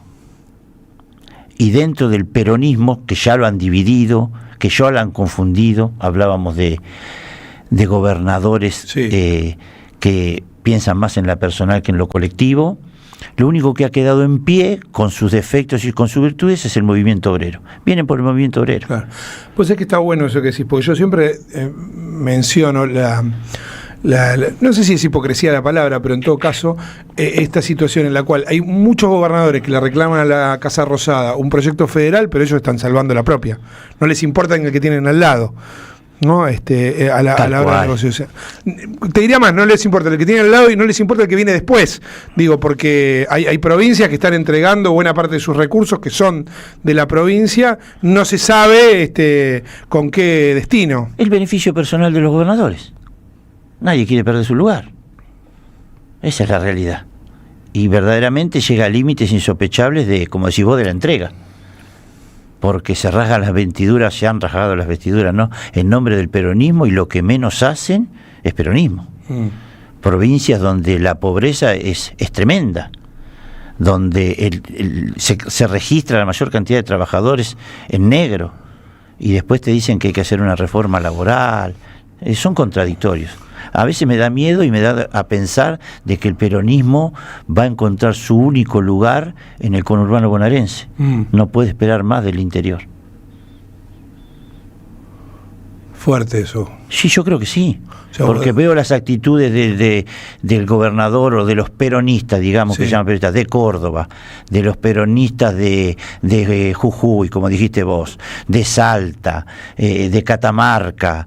Y vos decís, pero si eso era, ahí había peronismo puro, ¿qué es lo que está pasando? Sí. ¿Qué es lo que está pasando? ¿Cómo un gobernador va a mandar a sus diputados o a sus senadores votar en contra de los trabajadores? Claro. No es más peronismo. Claro. Yo hoy veo solamente atisbos y fuerza en el peronismo con sus divisiones, con sus errores en la provincia de Buenos Aires, sobre todo en el conurbano. Claro. Claro. Vos sos el secretario general de la UAM San Martín. Sí. Uno de los lugares, uno podría pensar San Martín, Avellaneda, digo, los lugares más castigados por este tipo de modelo. Charlamos, porque mi vieja era maestra en San Martín y que yo me acuerdo perfecto, era pibe, me acuerdo perfecto de lo que pasaba en los 90 en San Martín, fábricas cerradas, aumento de la delincuencia, digo, todo lo que ves habitualmente, la peatonal diezmada, ¿no? Está desierta, faltaba que rodaran los fardos, y la reactivación que después tuvo. ¿Cómo la estás viendo ahora? Mal. La verdad que veo mal, yo tengo mucha relación, mucha amistad, porque hemos trabajado mucho junto con Gabriel Catopodis, ¿sí? a quien valoro muchísimo, me parece un dirigente con mucha proyección, con mucho nivel, Fernando también haciendo lo imposible en la Intendencia, pero si vos no tenés la posibilidad de ganarte dignamente el pan, como se dice vulgarmente, ¿no? De tener trabajo, el conurbano se va a transformar cada vez en una situación mucho más complicada. Me da vergüenza ajena, me da vergüenza como persona, como ser humano, haber escuchado lo que dijo Ratazzi, ¿no? Una persona despreciable. Sí. Para mí despreciable, absolutamente. Es más, no tengo idea dónde vive, ¿no? Sí, sí. Pero habría que recordarle a él que, por ejemplo, Nordelta es el conurbano bonaerense. Claro. ¿Sí? Claro. Y que ahí hay muchos empresarios que se llenan de plata y que viven en el conurbano bonaerense. Pero como este señor me parece que no tiene ni idea de lo que habla, habría que aclararle un poco las ideas de alguna forma. Sí, lo ponen un poco como mascarón de prueba de lo que creen otros, pero no tiene miedo a decirlo, ¿no? Es la verdad, pero me parece que una persona del nivel, o que yo creía del nivel intelectual de él, me parece que tendría que masticar un poco las cosas antes de decirlas, ¿no? Claro. Ahí hay algo, vos decías, el peronismo parece solo quedar con todos los problemas que igual tiene en el conurbano bonaerense. Quizás esta idea de estigmatizar al conurbano bonaerense está relacionada con eso, ¿no? No tengas duda de eso. O sea, Buenos Aires, La Pampa, ponele, ¿no? Ponele La Rioja, sí. Ponele, no sé si Capitanich puede retomar el control del Chaco, y después Formosa con Gildo, y después me cuesta encontrar otro lugar en el país. Me cuesta otro, o sea, no lo veo. Entonces, indudablemente, de haber sido mayoría de gobernadores, hay muchos, que es lo que yo te decía al principio, ¿no? Usando la protección del PJ, usando la protección del peronismo, llegaron y hacen la personal. Ahí te pregunto algo, vos decías recién, la CGT tiene que volver a representarlo, decís desde un gremio que es representativo, obviamente. Y hubo en un momento, en una de las cartas de Cristina, que planteaba que hoy los sindicatos están representando solo una parte de los trabajadores argentinos, y hubo medio enojo, y yo creo que no discusión, hubo algunos dirigentes, incluso de la CGT importantes, se enojaron con esto, y no discusión acerca de eso. ¿Cómo te parece a vos que se debe incluir esos laburantes? Se habla mucho de los laburantes de aplicaciones y otros. ¿De qué manera, digo, algo que está siendo discutido en el mundo, no solo en la Argentina, ¿no? El tema de las aplicaciones, por ejemplo, pero ¿cómo se hace? La Secretaría Gremial es una secretaría importante dentro de la CGT, digo, y ahí hay algo para pensar. Tiene que haber un sinceramiento primero de qué es lo que quiere la CGT, ¿no? Las palabras de Cristina no son equivocadas. El movimiento obrero nunca tuvo en cuenta el desocupado. Claro. Nunca lo tuvo en cuenta, nunca lo abrazó. Es como está fuera de nuestra estructura, no es más ocupado. Y en eso se necesita una discusión profunda. La CGT necesita una discusión profunda de verdad, qué movimiento obrero queremos. Si el de algunos dirigentes que ya está, ya tienen que dar un paso al costado, nadie se tiene que enojar, ¿sí? Y dejar que crezcan otros dirigentes más jóvenes con otras ideas, o seguir con este rótulo hasta ahora que lo único que nos llevó es a perder la credibilidad con el trabajador. Claro. Me decías, fuera de aire también, que te parece que lo que se está planteando el establishment es ahora o nunca, o le sacamos todo ahora a los laburantes o nunca más. ¿Cómo imaginás lo que se te viene, digo, en tus distintas instancias de representación? Lo que tiene que ver con la Secretaría Gremial, la conducta que vamos a tener nosotros, que lo charlábamos con Abel, que es lo mismo que él intentó hacer a través de la Secretaría del Interior cuando le dio vida a las regionales, es tratar de traer a todos los gremios confederados que quieran participar de la CGT. Abrir las puertas de la CGT, ¿sí?, a que todos los gremios que están afuera reingresen o ingresen por primera vez. Arrancaste una campaña fuerte en ese sentido, ¿no? De afiliación. Sí, ahora vamos a empezar con todo, con ese tema. Ya lo hablé yo Son como 40 gremios, ¿no? Sí, ya lo hablé con los secretarios generales, ¿sí?, con mis compañeros secretarios generales, tengo el ok de ellos, así que vamos a empezar por ese lado. A meter todos adentro de la casa, a discutir, a pelearnos, si nos tenemos que pelear, a decirnos lo que cada uno siente, pero tratar de darnos cuenta que, como te decía al principio, es la posibilidad de que sea el final de todo si no hacemos la cosa como corresponde. Claro. Lo dicen, ¿no? Abiertamente dicen que nuestro modelo es Perú.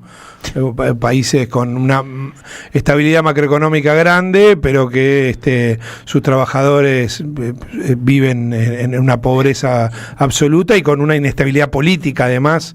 Pero son contradictorios, ¿sí? Primero, te hablan de Perú. Yo también le diría, entonces vamos a cambiar de presidente cada 5 o 6 meses. Claro. Cuando no nos guste uno lo vamos a voltear. Claro. Eso, ¿qué democracia es? Claro. Te hablan de libertad.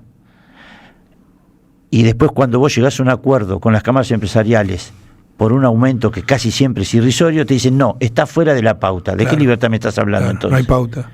No hay libertad posible para un trabajador. Es que, pero no hay libertad. Esto hay que entenderlo. Esto es una mentira absoluta. Esto es el poder, el círculo rojo o el nombre que nosotros queramos poner, que viene por todo. En vez de avanzar, vamos a volver al 1800. Claro. A la semana trágica, todo eso. ¿Te imaginas en ese sentido, la última vez, un esquema de mucha conflictividad? Sí, yo sí. Si la CGT hace lo que corresponde y los gremios hacen lo que corresponden, tiene que haber mucho conflicto. Debería haber mucho conflicto. Osvaldo, gracias por haberte venido. No, gracias a vos por invitarme. Osvaldo Lobato, referente de la Unión Obrera Metalúrgica, como decíamos, y secretario gremial de la CGT. Una discusión fundamental, clave, importantísima. 8:27. A la vuelta está Rinconet con ustedes. Somos Radio AM530.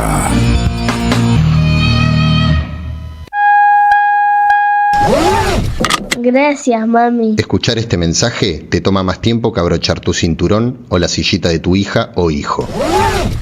Un clic. A todos y todas las pilarenses. Pilar presente con futuro. Teatro Picadero, un espacio de arte y encuentro. Reí, pensá y emocionate. Vení a nuestro restaurante y completá la experiencia. Consultá la cartelera en teatropicadero.com.ar. Teatro Picadero, mucho más que un teatro. El último Perón, de la Argentina al mundo. Renovada edición de un libro ya clásico de Javier Garín que desarma las falacias sobre la última presidencia del general Perón. Logros políticos, sociales y económicos de un gobierno acosado por las agencias golpistas de Estados Unidos y Gran Bretaña. La banca internacional aliada al empresariado cipayo y antipatria de siempre y el terrorismo de la AAA de las tres Fuerzas Armadas. Conseguilo en librerías y en edicionessicus.com.ar. Te esperamos en nuestra librería café de Adolfo Alsina 685, Capital Federal. Ediciones Sicus. Libros para una cultura de la integración. Seguí a la Cámara de Diputados de la Provincia de Buenos Aires a través de sus redes sociales y entérate de todas las actividades legislativas en Instagram y Facebook como @diputadosBA y en Twitter como HCDiputadosBA. ¿Sabías que estás increíblemente cerca de una de las catedrales más importantes del mundo? ¿De un teatro a la altura de la Scala de Milano? ¿De un museo de ciencias naturales tan impactante como el Smithsonian de Washington? ¿De un parque infantil que inspiró al mismísimo Walt Disney? ¿Y de la primera ciudad planificada de Latinoamérica? Sí, todo eso lo encontrás en La Plata, además de una increíble gastronomía, los mejores planes y plazas diseñadas para enamorarte. Redescubrí La Plata. Estamos acá, increíblemente cerca. Municipalidad de La Plata. En la Defensoría del Pueblo podés hacer tu reclamo todos los días las 24 horas. Comunicate al 0800-222-5262 o encontranos en redes. Somos Defensoría PBA, Defensoría del Pueblo de la Provincia de Buenos Aires. Las voces se multiplican. Nuestra comunidad se agranda. Hola, soy Patricia. Los escucho desde Quequén, Necochea, provincia de Buenos Aires, la mejor playa argentina, bordando un tapiz. Gracias a la comunidad 530, renovamos nuestra planta transmisora. Más potencia, más llegada. AM 530 Somos Radio. A todo el país.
Blondie, obviamente, Call Me, acá en Caballero de Día, en la queridísima Radio de las Madres. La mejor manera de continuar con este viernes, escuchando a Blondie. Hace tiempo que no la escuchaba, y nos dijimos con el señor Soler, a cargo de la operación, que ya era momento de un desagravio a nuestra compañera Blondie.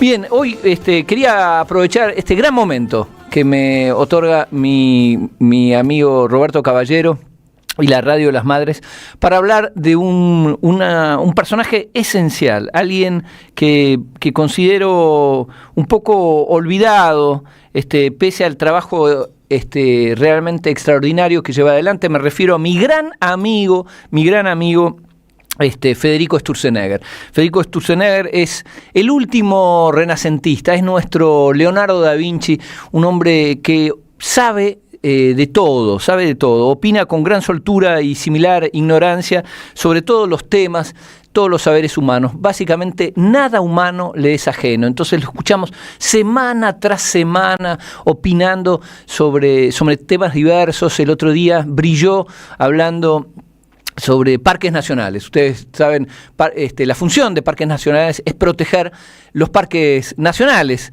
No es una coincidencia ese nombre. Sin embargo, Fede Sturzenegger, que aprovecho para saludar, por supuesto, considera que parques nacionales protege demasiado los parques nacionales y eso está mal. Pero la semana anterior podía hablar de salud pública, de los hospitales, de la sala de espera, podía hablar de los parques industriales, puede hablar de educación, de qué hay que hacer con las universidades, qué hay que hacer con la escuela primaria. Y siempre, y eso es algo que admiro, siempre nos trae una referencia del mundo mundial, porque es un renacentista y es también un hombre internacional, es alguien que no nos merecemos los argentinos, él está para más, pero ha decidido quedarse acá a dar una mano. Entre esas referencias sale mucho Alemania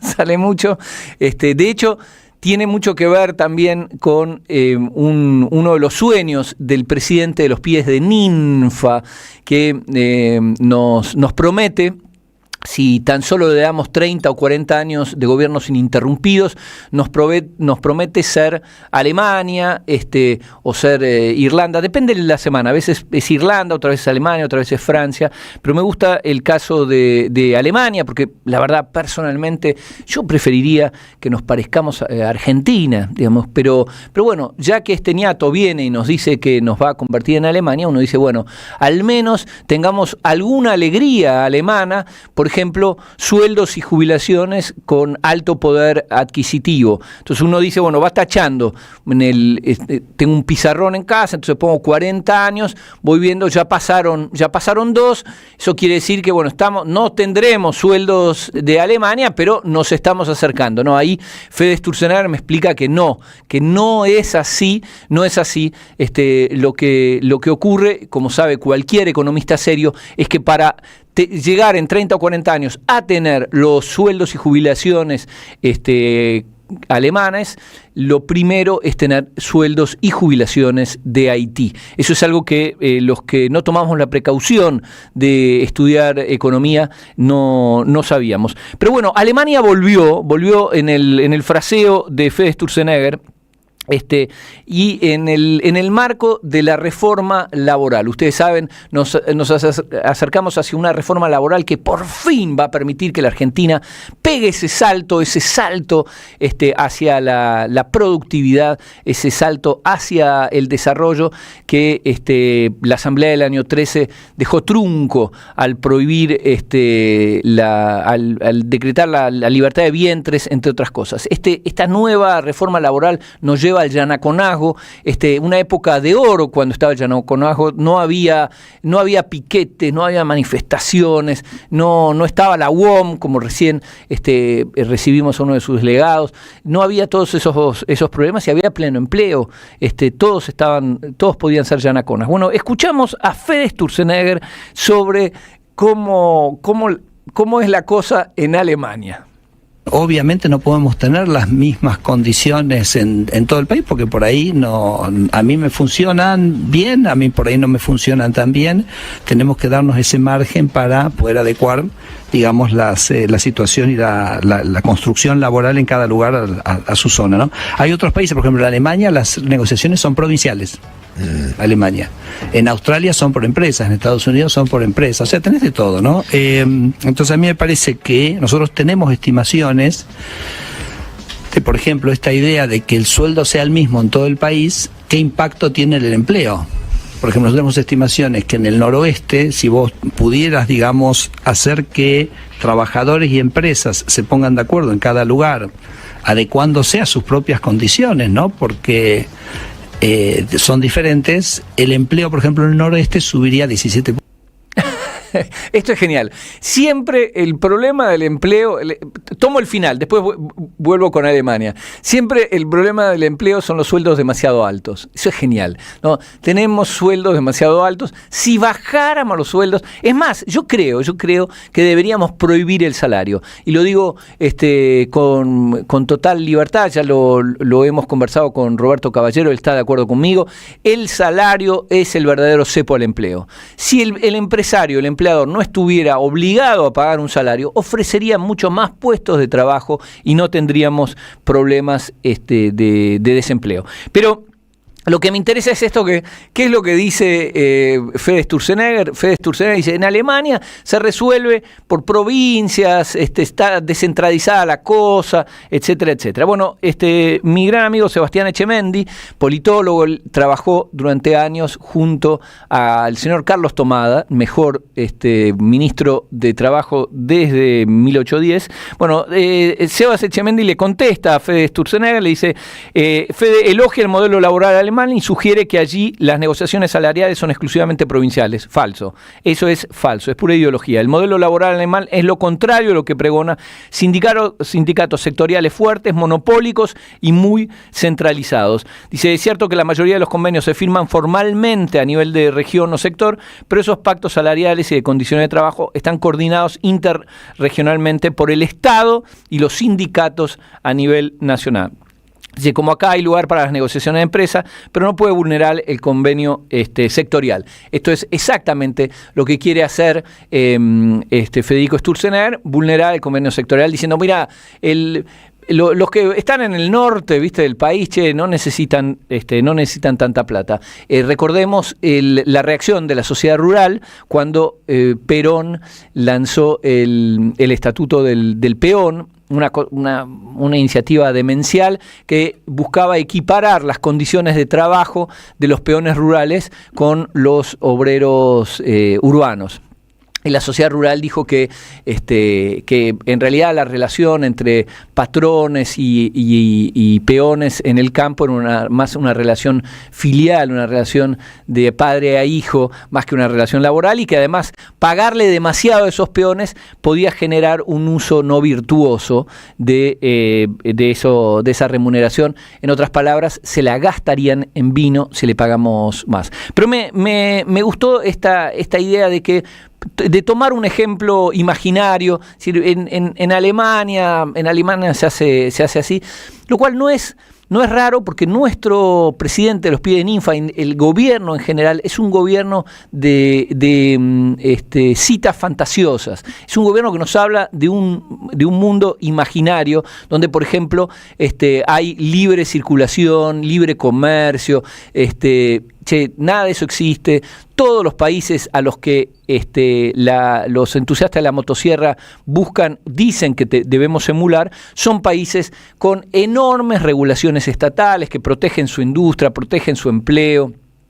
Se protegen de países con mayor productividad, como hace Estados Unidos con los vehículos eléctricos chinos.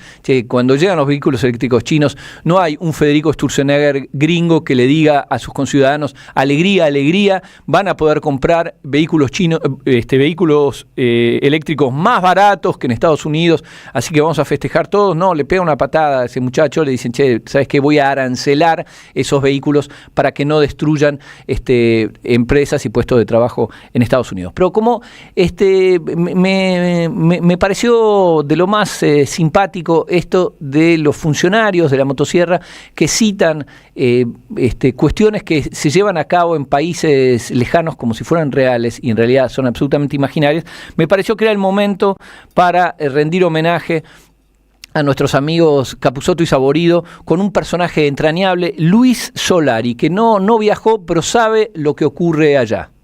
Luis Solari, el cantante que nunca viajó, pero le contaron. Un manantial de poesía narrando la tragedia de haber nacido en este país, del cual Dios se ríe por ser de su creación la broma más siniestra.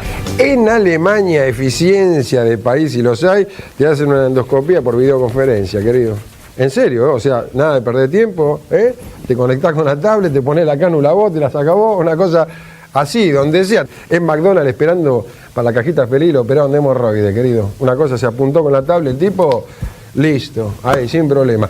Acá no lo podía hacer, olvídate, wifi trucho, una cosa espantosa. Goza el placer de sentirte el excremento del universo, sabiendo que nunca vas a conocer la felicidad, ya que esta siempre estará en otro lado, y no acá, donde la tierra es fértil solo para que crezca fuerte la flor de tu fracaso. La flor de tu fracaso. Porque ¿qué hay detrás de todo esto? No solo de Sturzenegger, del presidente de los pies de ninfa, sino la ideología general de estos muchachos que nos gobiernan, es que somos un país de mierda. Es un horror, un espanto. Es decir, gobiernan un país que detestan, como decía justamente el amigo Capusotto. Pero ya estamos conectados con nuestra colega Majo Castells, así que vamos a empezar a hablar de temas realmente serios. Majo, ¿cómo estás? ¿Cómo va en este viernes no laborable? Hay una contradicción en los términos. Estamos trabajando todos. Sí. Exactamente. Pero hay un tema que lo has mencionado más de una vez y que me parece de lo más interesante, que podríamos meter en la gran bolsa de la batalla cultural, que es esta instalación del déficit fiscal, que es en realidad un instrumento, es una herramienta que tienen los gobiernos en su cajita de herramientas para poder gobernar. Ese déficit fiscal se ha transformado, pero incluso de nuestro lado de la grieta, como un objetivo. Es un objetivo en sí mismo. Es decir, escuchamos que el déficit fiscal es bueno. Es como si dijéramos, un destornillador es bueno, qué sé yo, no sé si es bueno.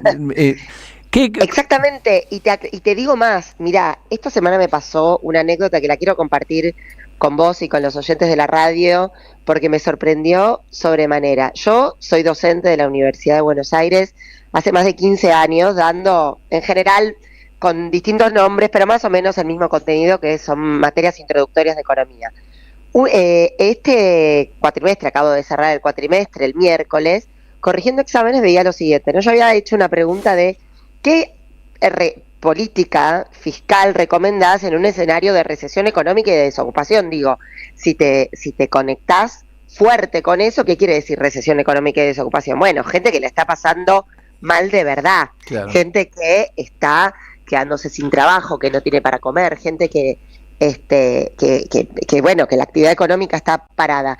Y digamos, resultado de lo que habíamos visto en el curso, la idea es hablar de una política fiscal expansiva, el ejemplo de Keynes, claro. Digamos, ¿no? Pensar desde el gasto público, bajar los impuestos para generar de esa manera mayor ingreso disponible que se traslada al consumo y que eso reactive la economía, como tantas veces se hizo en la historia del capitalismo mundial, digamos. No estoy diciendo nada ni siquiera muy revolucionario, al contrario, en muchos casos se utilizó para salvar al capitalismo, lo diría al revés, ¿no? Cómo esa intervención del Estado, bien dirigida, orientada, etcétera, sirve para mejorar la economía. Bueno, en estudiantes de 18 años, muchos respondían la importancia, decían, bueno, está bien, sí, hay que aumentar el gasto, pero ojo con el déficit fiscal, ojo con no emitir de más, porque genera inflación. Y yo decía, wow, porque además yo lo veo a lo largo de estos casi 15 años de verdad de docencia que tengo, y veo cómo se transformaron las cabezas. Porque digo, yo más que ojo diría, pero hay gente, pensemos en esas personas sin laburo, que un empujón del Estado haciendo una política fiscal orientada, responsable, coherente, puede cambiarles la vida, puede hacer que eso mejore. A ver, más allá de la discusión y de la anécdota, insisto con esto, hay una batalla que está muy ganada por el lado de cómo la derecha instaló que el equilibrio fiscal es un bien en sí mismo a lo que dé y como dé, e insisto, digo, bueno, lo hemos visto con este gobierno como nunca, así sea que los jubilados se mueran de hambre, así sea que los discapacitados se queden sin sus pensiones, así sea que los docentes universitarios recorten sus ingresos en 40%, digo, a lo que dé, y lo que vemos además son problemas enormes en la economía argentina con eso, ¿no? Digo, economía estancada, economía en recesión, que no sale. ayer, fui a la radio también, pasábamos un audio de Milei diciendo que la economía argentina va a crecer a tasas, ya no chinas, sino argentinas, ¿no? Que el mundo va a hablar de las tasas argentinas. Hubiera estado lindo hacerla con vos, porque te hubieras hecho un festín de entre 7 y 10%, que ya los chinos iban a quedar detrás claro. de las tasas argentinas. Claro, a ver, no hay elemento que esté mostrando eso, porque otro dato que salió también esta semana, y me das pie para enganchar, es el aumento de las importaciones como nunca antes. Sí, sí. Entonces, no vas a crecer por exportaciones, no creces por el consumo porque los salarios están planchados, no creces por el gasto público porque por el contrario lo estás achicando. Bueno, te queda creer en las inversiones que tampoco están viniendo, porque sabemos que Carrefour no encuentra comprador, o sea, no solo, ni siquiera para un cambio de manos. Nadie viene a invertir fuertemente a la Argentina, ni ningún argentino saca sus dólares de donde sea que los tenga para meterlos a invertir. Es preocupante. Digo, no hay elemento de la economía, son 4 elementos con los que un país puede crecer. O crece por el consumo, o crece impulsado por el gasto público, o crece impulsado por la inversión, o crece impulsado por las exportaciones que le vende al resto del mundo. Bueno, hoy en la Argentina ninguno de esos 4 elementos está mostrando signos de vitalidad importantes. Y mientras tanto hay una obsesión, casi diría yo, por el déficit fiscal. Creo que desde nuestro lugar, desde nuestros humildes espacios, hay que dar esa batalla como nunca. Estoy absolutamente de acuerdo, porque además hay otro detalle importante, que es los entusiastas de la motosierra, lo decía recién, siempre nos dicen que tenemos que emular a los países serios, ¿no? Los países que ellos consideran serios. Que es un colectivo de bordes laxos, ¿viste? Hay países que dejan de ser serios, otros que empiezan a ser serios, pero ninguno, absolutamente ninguno de esos países que ellos consideran serios, Alemania, Francia, Estados Unidos, tiene equilibrio fiscal, pero no es que no tiene equilibrio fiscal este fin de semana, no tiene equilibrio fiscal hace décadas, se financia con déficit. Pero además entienden que es una herramienta y que cuando el capitalismo da signos de crisis, intervienen. Después podemos discutir en qué, si la guita se la vas a dar. Como cualquier herramienta, claro. Lógicamente, pero te cuento algo más, porque además es muy gracioso, ¿no? Cuando ponen los ejemplos de países, son Perú, donde no hay un jubilado, claro, y no es Noruega, donde, miren, estoy muy anecdotista hoy, pero me parece que el día lo permite. Tenemos un amigo de la familia, Lucas, lo voy a nombrar, Lucas Vietti. Lucas, te acaban de escrachar. No, lo voy a escrachar porque es graciosa la anécdota. Mira, un estudiante brillante de la Universidad de Buenos Aires, de la educación pública, un resultado de la educación pública desde su primera infancia hasta sus títulos de posgrado. Bueno, hizo una carrera académica en el mundo, vivió en distintos lugares y ahora se radicó en Noruega. ¿Sabe de qué se queja? Él es docente, doctor con postdoctorado, no sé cuánto, y lo que dice, ¿cuál es el problema de Noruega? Que la brecha entre el barrendero y él es muy poco, lo dice un poco el chiste, ¿no? Pero ¿cuál es el sentido? Dice, pagamos muchos impuestos, entonces yo tengo un supercargo muy destacado en la universidad, con dedicación exclusiva, con no sé cuántas cosas más, y no gano mucho más que el recolector de basura. Claro. Bueno, claro, eso nunca es ejemplo, ¿no? Maldito Gini. Maldito Gini. Claro, eso nunca es ejemplo. Claro, después Noruega tiene los índices mejores de desarrollo humano y de cuánto índice en calidad de vida puedas referirte, pero eso no es ejemplo. Claro, eso es también el Estado interviniendo, distribuyendo impuestos de tal y cual manera para hacer que sea una sociedad igualitaria, que todos tengan un piso alto de acceso a distintos servicios básicos. Bueno, me parece que es interesante, ¿no? Dar esta discusión y de vuelta, poner ejemplos que sean serios, poner ejemplos donde no haya, bueno, como en Perú, digamos, en Perú no se puede medir la desocupación porque son todos desocupados. Claro, son todos cuentapropistas. Son todos cuentapropistas, pero desde la que vende un pirulín en el semáforo hasta el que vende comida en un mercado. Sí, sí. Me parece que hay que darle vueltas a esto, insistir, porque yo me pregunto, ¿no? A veces me pasa preparando las columnas para la radio que digo, bueno, sigo insistiendo con lo mismo una y otra vez, y digo, no, claro, del otro lado lo hacen en cadena nacional, por supuesto, 24 horas al día en 7 canales, 10 canales de televisión, donde le hicieron creer a una pobre mujer jubilada que lo importante es el equilibrio fiscal y mientras tanto se está muriendo de hambre en sus 2 ambientes alquilados y no puede comprarse un pedazo de queso, ni un pedazo de carne. Nos pasa también cuando escuchamos los de enfrente nos dicen que nos quedamos con Néstor y Cristina o que nos quedamos en el 45 con Perón, y en la misma frase reivindican no solo a Alberto Villar de la AAA, sino Ramón Falcón, ¿viste? Y vos decís, pero che, claro. ¿Cómo es eso? Me puedo quedar con Ramón Falcón del principio del siglo XX, pero no con Perón, no con Néstor. Entonces, no, de original nada. Y está bien, ellos repiten exactamente. Yo soy un señor mayor, recuerdo las propagandas oficialistas, digamos, las propagandas del gobierno durante la última dictadura cívico-militar, y los argumentos eran lo mismo, la silla por suerte ahora podemos importar, tenemos sillas que resisten, la silla argentina es una bosta, el ajustar, reducir el Estado es agrandar la nación. Che, los tipos repiten el mismo cuentito y nosotros tenemos que renovarnos. ¿Por qué no que renovarnos, que buscar nuevas canciones, o como sea la expresión que se quiera decir?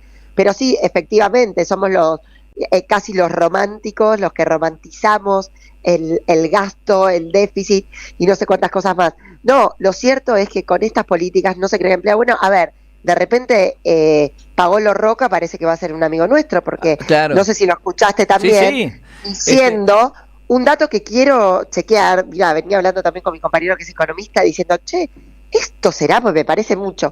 Paolo Roca salió a decir que Argentina estaba... y que importaba 5.000 lavarropas y 5.000 heladeras por mes aproximadamente, y pasó a importar más de 80.000. Sí. Claro, no hay industria nacional que sobreviva. Además, en una historia como la Argentina, de línea blanca se llama a la producción de lavarropas, heladeras, justamente de este tipo de bienes, muy fuerte. Argentina era muy potente en ese sector, porque además tenemos la cadena entera, desde el acero, que produce casualmente Paolo Roca, hasta, bueno, un lavarropas entero, ¿no? Nos hemos cansado de ver, por herencia también de Néstor y Cristina, el sticker que dice fabricado en Argentina, con la banderita, qué sé yo, en muchos casos Tierra del Fuego.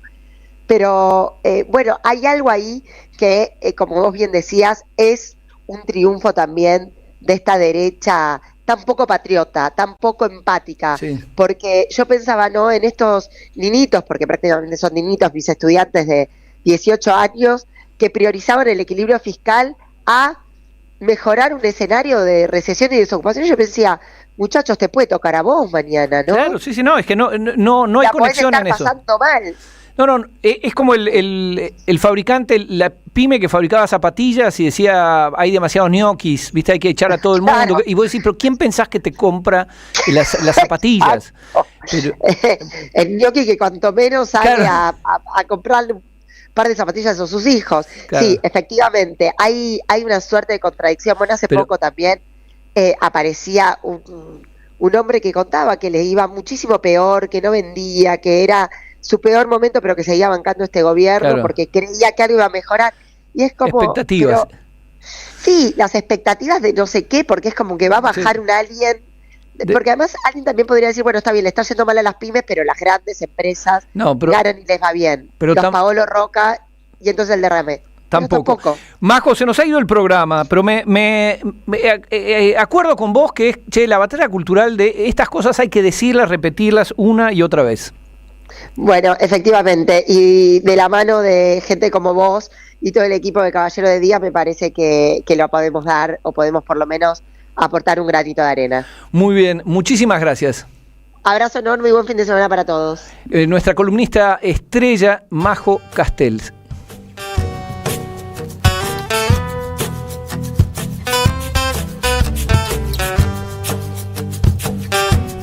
Bien, y tenemos acá en la Radio Las Madres, no nos detienen, seguimos entregando libros gracias a la magia de Gandhi, ganador libro.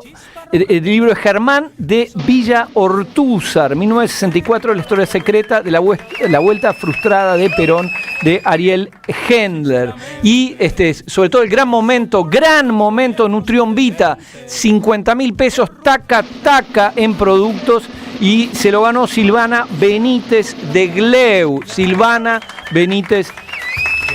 Yo a Silvana me parece haberla visto una vez en un asado en lo de Caballero, creo que era la prima de Caballero, no lo sé, podría haber tongo acá. 50.000 pesos en productos, y hay que retirar, por supuesto, por eso lo sabemos todos, el 3% Karina. Bueno, se nos fue el programa, cuando la pasamos bien la cosa fluye. Agradecemos al señor Soler en la operación, le agradecemos por Blondie sobre todo. Gracias a Gary Castro en la coordinación, Ezequiel Leone y Juan Pablo Fierro en streaming, Leandro Deza en la producción audiovisual, Mora Urzagasti en las redes, Manon San Severino, Nicolás Pasos y Vicente Castro. Y les pido por favor no toque botón, no cambie de dial, no se vaya, ya llega el flaco Tonietti y todo su equipazo. Amor y rabia que resisten nuestra gente no vencerán, no